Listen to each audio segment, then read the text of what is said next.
अस्सलाम वालेकुम, नमस्ते, सत श्री अकाल, हेलो एवरीवन। स्वागत है आपका हमारे YouTube चैनल पर। ये इलाका गरीबों का था, शहर से 30 मील दूर। इसे सेवन ओक्स कहते थे।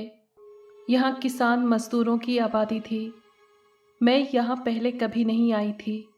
रास्ते वीरान पड़े थे। मैं तेज़ धूप में एक तरफ को निकल खड़ी हुई। मेरा सारा जिस्म पसीने में भीगने लगा, मगर मैं चलती रही, आगे बढ़ती रही। दिन इतवार का था, छुट्टी थी। आमतौर पर यह दिन मैं घर पर गुजारती। घूमने फिरने के लिए भी बाहर निकलना कभी कभार ही होता। आज घर से मैं उम्मीद के बिल्कुल उलट निकल आई थी। 4 दिन पहले मेरे घर पर फ़ोन आया था।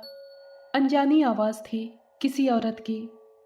पहले मेरी समझ में कुछ नहीं आया कि बोलने वाली कौन है और मुझसे क्या ताल्लुक़ है।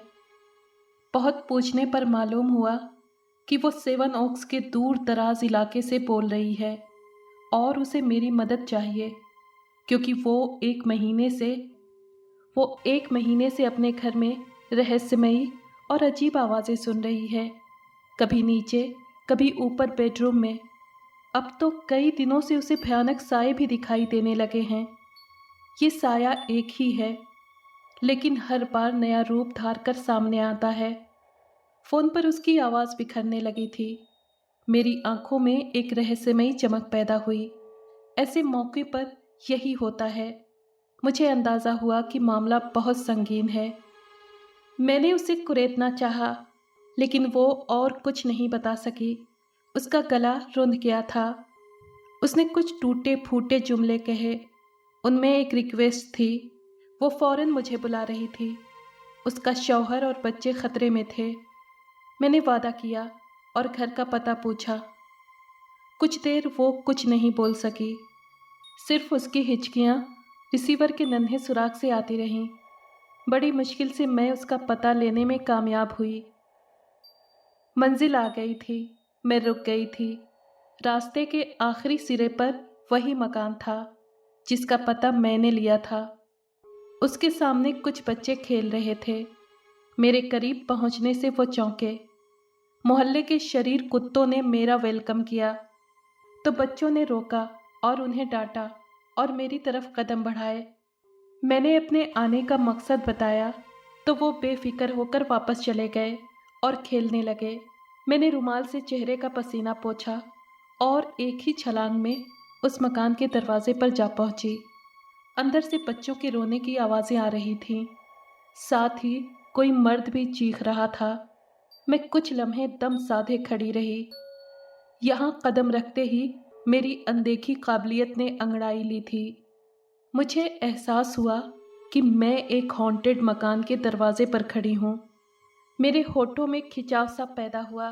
मैंने चारों तरफ क्यूरोसिटी भरी नज़रों से जायज़ा लिया, फिर पुरानी किवाड़ पर दस्तक देने के लिए अपना हाथ आगे बढ़ाया। उसी वक्त मुझे घबराहट सी होने लगी। मेरा दिल टूटने लगा। कोई मुझसे धीरे धीरे और बार बार कह रहा था, इस मकान से दूर ही रहो, यहाँ से भाग जाओ, यहाँ पर ख़तरा है। मगर मैं नहीं मानी। यही लम्हे तो मेरे लिए बेहद खुशी के थे। मैं नीला जोन्स हूँ, एक डिटेक्टिव। औरत मेरे सामने दहशत में खड़ी थी। उसके होश काबू में नहीं थे। चेहरे का रंग पीला पड़ चुका था। मैंने मुस्कुराते हुए उसे तसल्ली दी और समझाया कि अब घबराने की ज़रूरत नहीं, मैं तुम्हारी मदद को आ गई हूँ।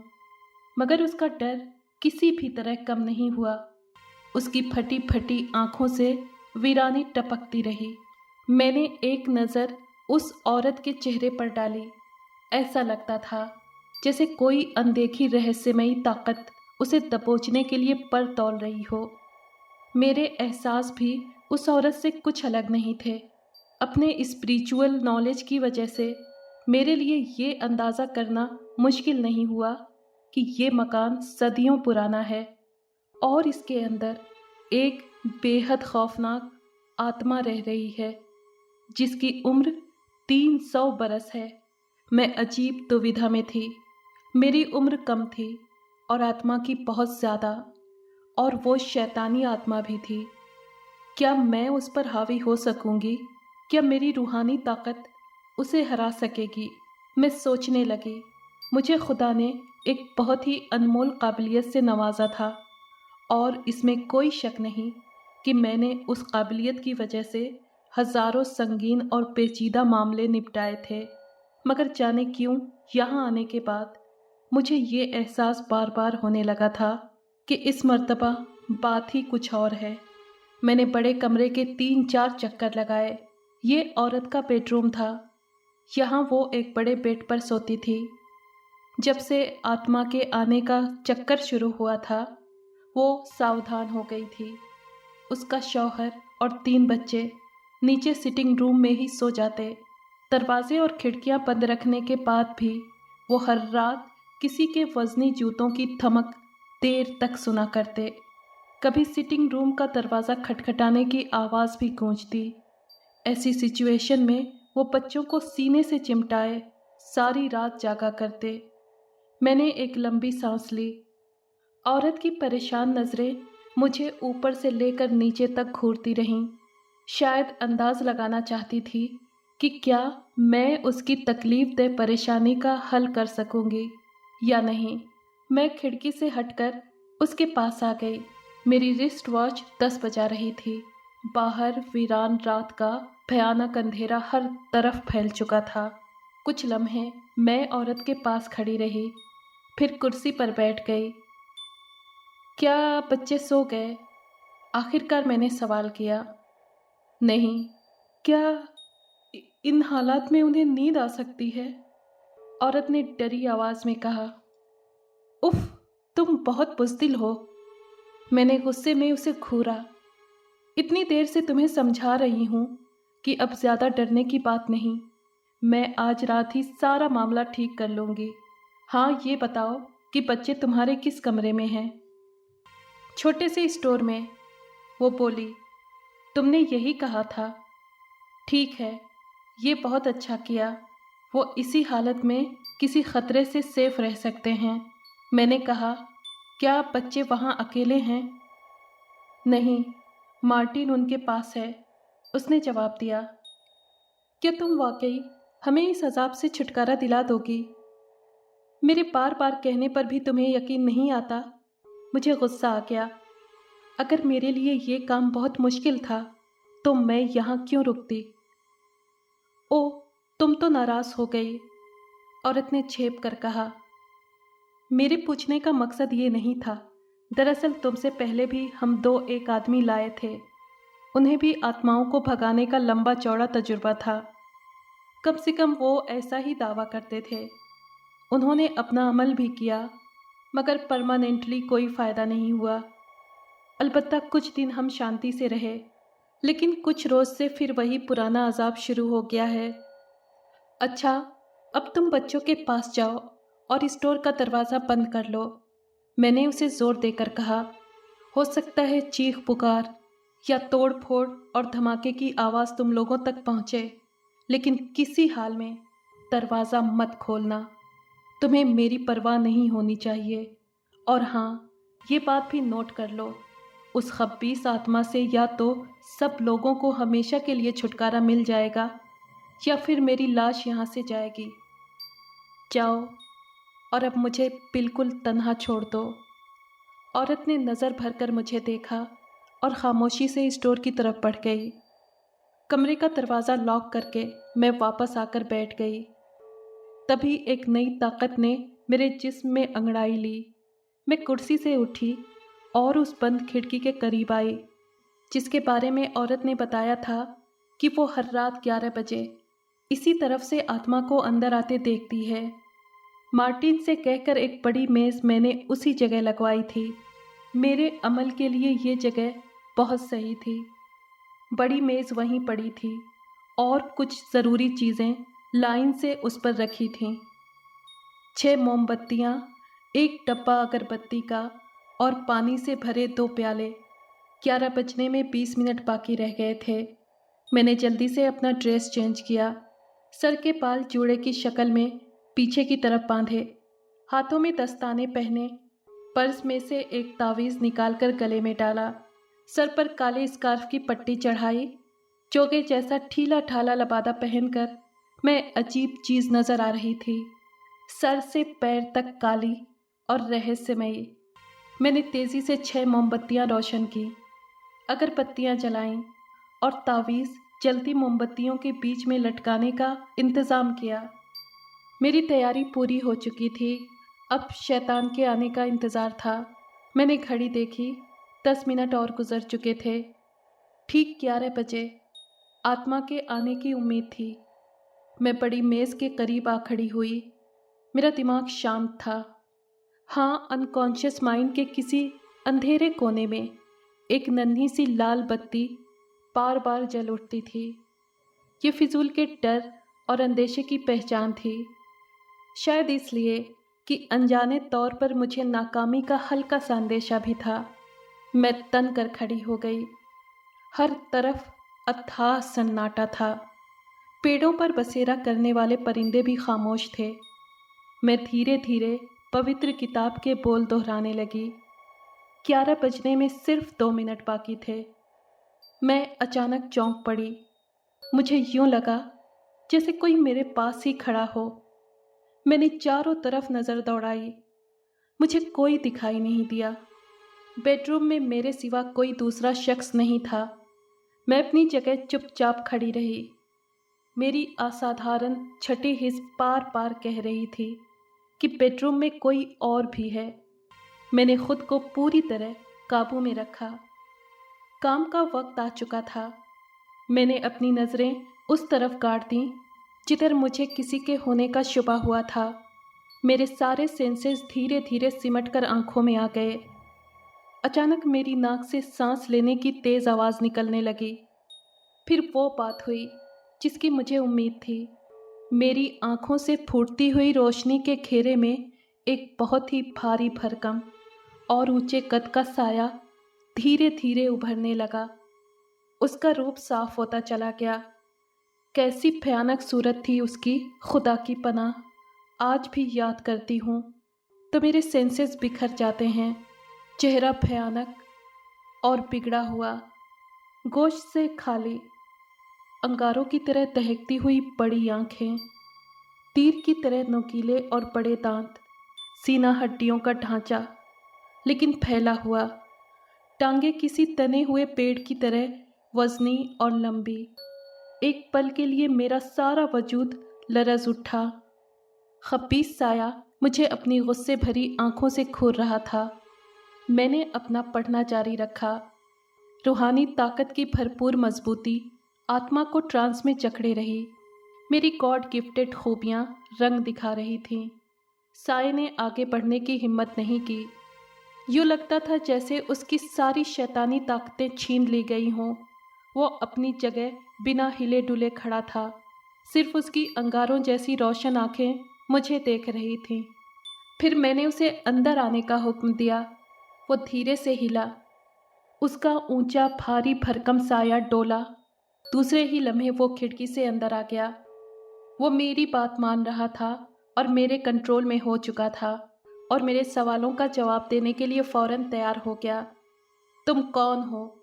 मैंने उससे पूछा। मैं पीटर फ्रांसिस हूँ, उसने खुर्राते हुए कहा। अजीब भयानक आवाज़ थी। मुझे ऐसा लगा जैसे किसी उजाड़ कब्रिस्तान में अनगिनत बलाएं एक साथ चीख पड़ी हों। कौन पीटर? मैंने दोबारा पूछा। नहीं पहचाना मुझे? वो हंसा। उसके बड़े बड़े नुकीले दांत चमकने लगे। पीटर फ्रांसिस को तुम भूल गई? हा हा हा। मैं एक जहाज चलाने वाला हूँ, ग्रेट और बहादुर। जहाज लेकर मैं व्यापार का माल दूर दराज मुल्क पहुँचाने जाया करता था। तुमने ये काम क्यों छोड़ा? मेरी नज़रें लगातार उसी साए पर जमी थीं।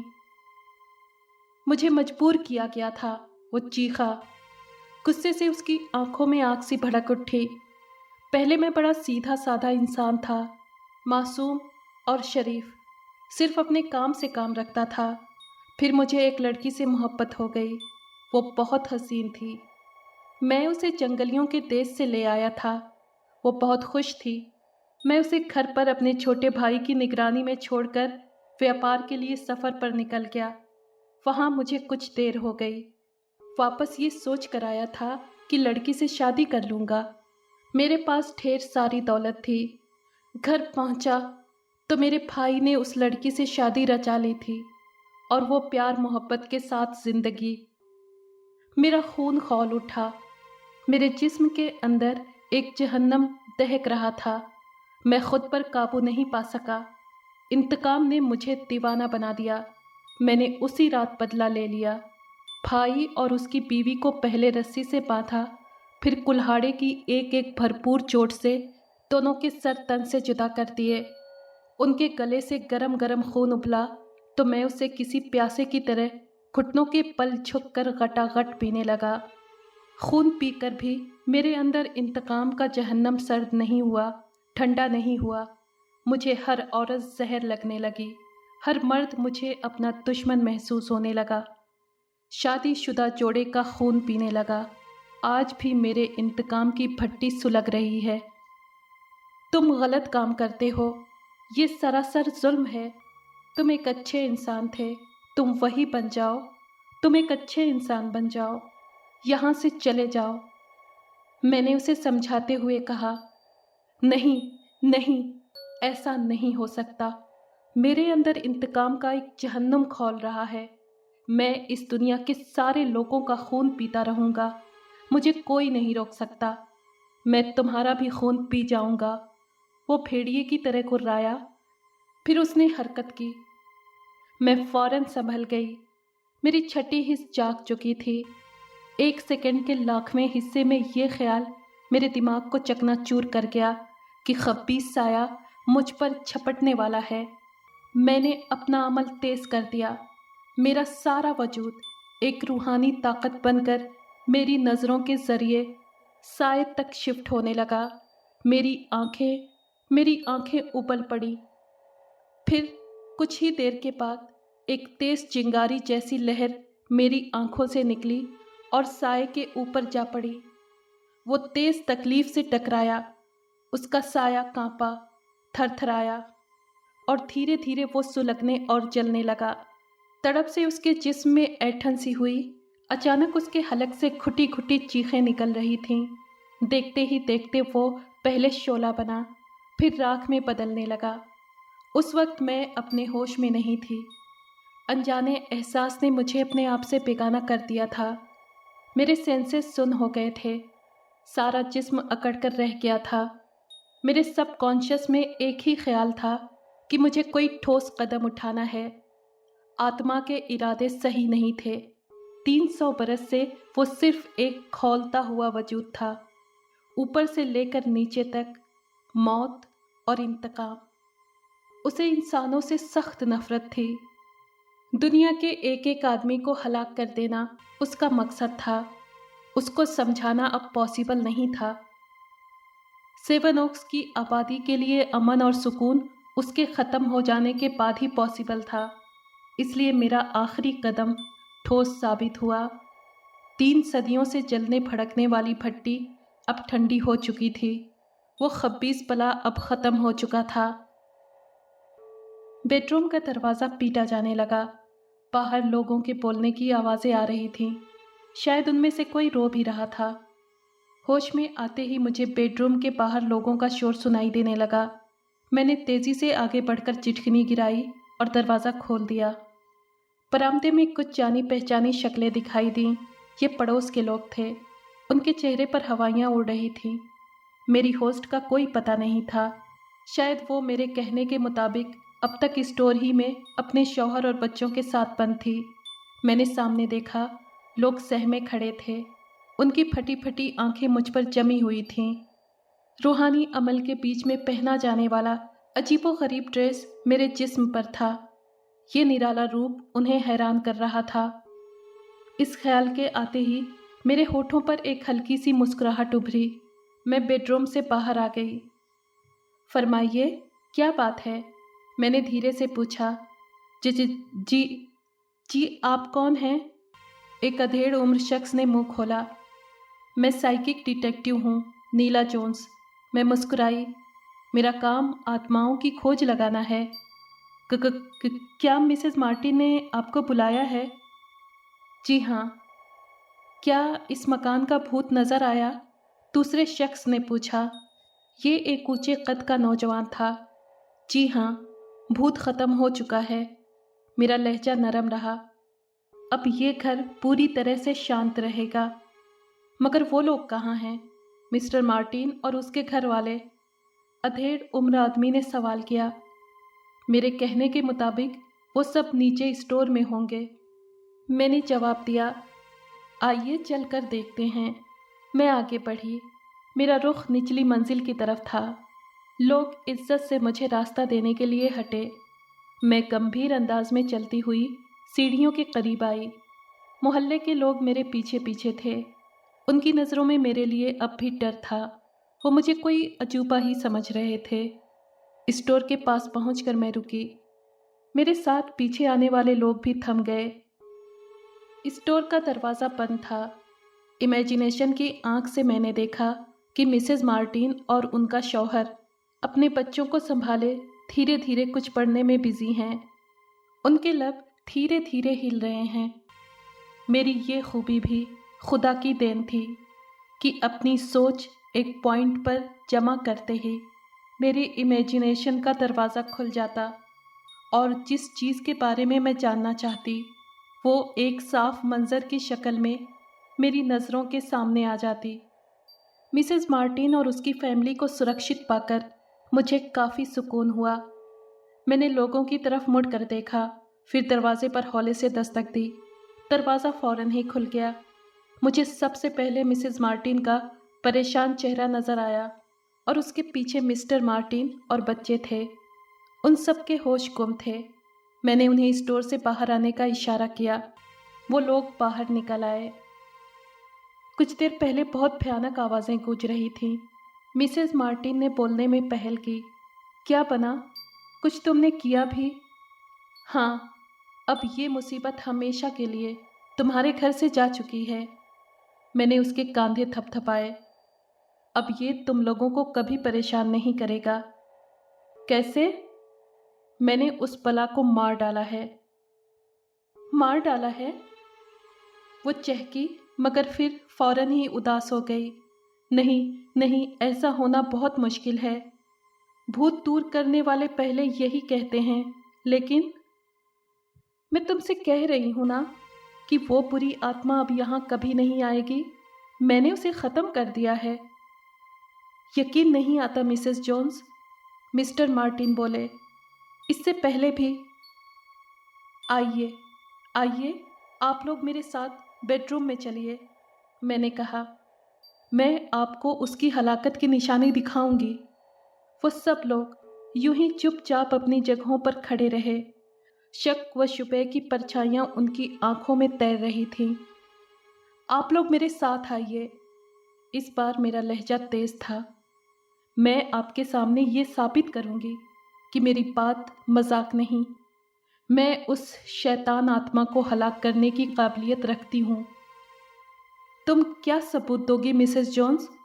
ऊंचे कद वाला नौजवान बेएतबारी से बोला।